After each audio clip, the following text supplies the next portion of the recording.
দর্শক, চট্টগ্রামের জলাবদ্ধতার খবর জানাতে আমাদের সাথে যুক্ত হচ্ছেন সহকর্মী প্রণবেশ চক্রবর্তী। প্রণবেশ, একটু জানাবেন এত অল্প বৃষ্টিতেই জলাবদ্ধতা কেন মারাত্মক আকার ধারণ করেছে এবং এই জলাবদ্ধতা নিরসনে কি ব্যবস্থা নিচ্ছে প্রশাসন?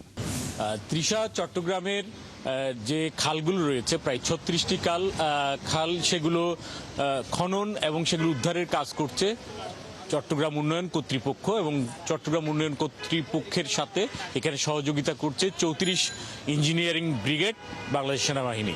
তো এই খালগুলোতে অনেকগুলোতেই বাঁধ দেওয়া হয়েছে।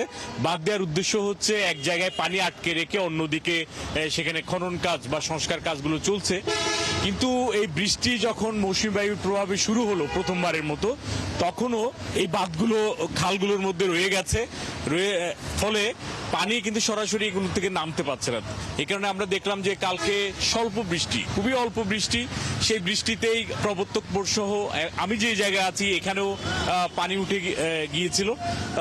পরে কালকে আমরা দেখলাম যে সন্ধ্যার পরে এলজিআরডি প্রতিমন্ত্রী এসেছিলেন, প্রবর্তক মোড় সহ যেখানে পানি উঠে যায় সেসব জায়গায় তিনি পরিদর্শন করেছেন এবং সেখানে তিনি জানিয়েছেন যে চট্টগ্রামের যেসব খালগুলোতে এখনো পর্যন্ত বাঁধ রয়ে গেছে সেগুলো সরানোর জন্য সংশ্লিষ্ট কর্তৃপক্ষ অর্থাৎ সিডিএ সহ অন্যান্য যারা কাজ করছে তাদের প্রতি তিনি একটা নির্দেশনা দিয়েছেন যে 5 দিনের মধ্যে এই বাঁধগুলো সরিয়ে নেয়ার, এবং সে অনুযায়ী কাজ করার একটা সিদ্ধান্ত হয়েছে।